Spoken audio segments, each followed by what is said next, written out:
12:15 पे तबस्सुम फातिमा बोल के एक बच्ची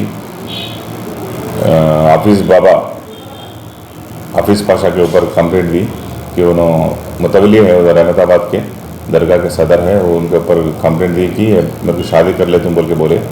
शादी नहीं कर लिए। कल शाम में एक फंक्शन हॉल टोरी चौकी में शादी था, शादी पर नहीं आया उन्होंने बोल के मेरे को ऐसा चीट करे बोल के उन्हें कंप्लेंट दिया। उसके ऊपर हम केस दर्ज करें और इंक्वेस्ट तहकीकात कर रहे हैं।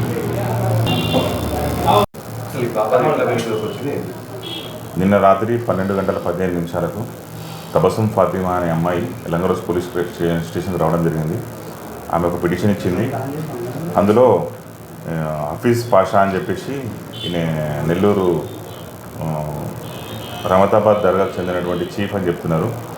అతను ఆమె దగ్గర 3 సంవత్సరాల నుంచి ట్రీట్మెంట్ తీసుకుంటానని చెప్తున్నది. ఆమె ఆ విషయంలో నన్ను పెళ్లి చేసుకుంటా అని చెప్పినాడు. ఆమెకు 3 సంవత్సరాల నుంచి పరిచయం ఏర్పడింది నాకు. అతను నన్ను పెళ్లి చేసుకుంటా అని చెప్పినాడు. పెళ్లి నిన్న 11th రోజు ఉండే ఈ టోలీ చౌకి దగ్గర ఒక ఫంక్షన్ హాల్లో. అతను రాలేదు. రాకుండా అతను హాస్పిటల్లో పోయి జాయిన్ అయిపోయాడు. ఆరోగ్యం బాగలేదని చెప్పి డేట్ ఎక్స్చేంజ్ ఇస్తున్నాడు. దాని మీద అతని మీద లీగల్ యాక్షన్ తీసుకోమని చెప్పి ఆమె పిటిషన్ ఇవ్వడం జరిగింది. దాని ప్రకారంగా మేము ఎఫ్ఐఆర్ చేసినాము. అతని గురించి ఎంక్వైరీ చేస్తున్నాము. పట్టుకొచ్చి యాజ్ పర్ లీగల్ సెక్షన్ ఏముంటుందో యాజ్ పర్ చట్ట ప్రకారంగా అతని మీద చర్య తీసుకోబడుతుంది. मेरा नाम तबस्सुम है। मैं हैदराबाद में एमडी लाइन से हूँ। मैं ट्रीटमेंट के लिए रहमताबाद गई थी।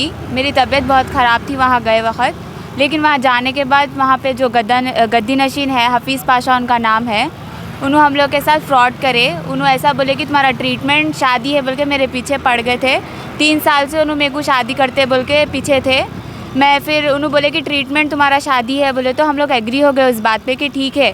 मेरी ज़िंदगी के लिए बोल के मेरे माँ बाप परेशान थे। पापा को भी शुगर आ गई थी, डायबिटीज़ हो गया था, और मम्मी की भी हेल्थ बहुत ख़राब हो रही थी मेरे लिए परेशान होकर बोलकर मैं एग्री हो गई उस शादी के लिए।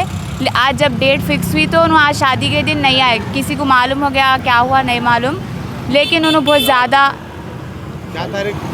आज 11 फेब है, तो आज 11 फेब के लिए शादी कब उसी तारीख को थी? 11 फेब को आज ही थी शादी। जी हाँ, और कल वलीमा था, तो दोनों भी बैंक्वेट हॉल बुक हो गए थे। सब रिलेटिव्स में मालूम हो गया था शादी है बोल के, लेकिन वो आज नहीं आके हॉस्पिटल में प्राइम हॉस्पिटल में एडमिट हो गए। तो प्राइम हॉस्पिटल में जब हम लोग काउंटर पे कॉल करे तो वो लोग कनेक्ट करे कॉल कि हम लोग ऐसा बोले कि हम लोग उनके रिलेटिव्स है बोल के जब कॉल करे हफीज़ पाशा की कंडीशन कैसी है वगैरह पूछने के लिए, तो वहाँ पे कोई सूरज नाम के फ़ोन रिसीव करके बोले कि उन्होंने नॉर्मल है, उनकी ECG इको सब नॉर्मल आई, सिर्फ नीज पेन है उनको बोल के बोले।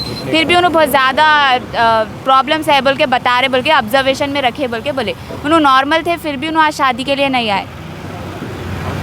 बुक करे थे आप हॉल? ये मेमोरिया बैंक्वेट हॉल शेखपेट पे करे थे। ये शेखपेट पे है, कराची बेकरी के ऊपर। ये शादी का कार्ड है, इनविटेशन कार्ड है। आप क्या चाह रहे हैं? अभी हम लोग चाह रहे कि कोई दूसरी बच्ची के साथ ऐसा नहीं होना, जो मजबूर होके वहाँ पे इतनी बड़ी जगह जा रहे शिफा के लिए, उन्होंने वहाँ पे जाने के बाद ऐसा यूज़ कर रहे इंसान का, यूज़ करके उनको तकलीफ़ में डाल दे रहे उल्टा।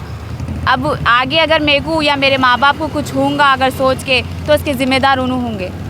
धमकी भी दी और उन्होंने धमकी भी दिया कि मेरी शादी कहीं और नहीं होने देते बोल के। मैं उनकी एज 50 ईयर्स है और मेरी एज 18 ईयर्स है।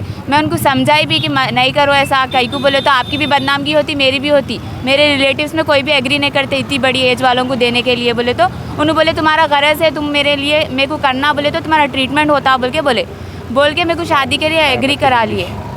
कराने के बाद जब एग्री हो गया आज उन्होंने नहीं आए शादी खाने को। पूरा पेमेंट दिए थे शादी खाने, पूरा पेमेंट सब वेस्ट चले गया हम लोग का, और पेमेंट के अलावा पेमेंट छोड़ो रिलेटिव्स में हम लोगों की रेस्पेक्ट थी वो चले गई। जिंदगी ख़राब कर दी उन्होंने, मेरे को बहुत सताए, मेरे को बस इंसाफ चाहिए इनसे कि उस पर मेरे को बहुत ज़्यादा डराए उन्होंने, बस मेरे को इंसाफ चाहिए और कुछ नहीं। खास करके बहुत डर होता था।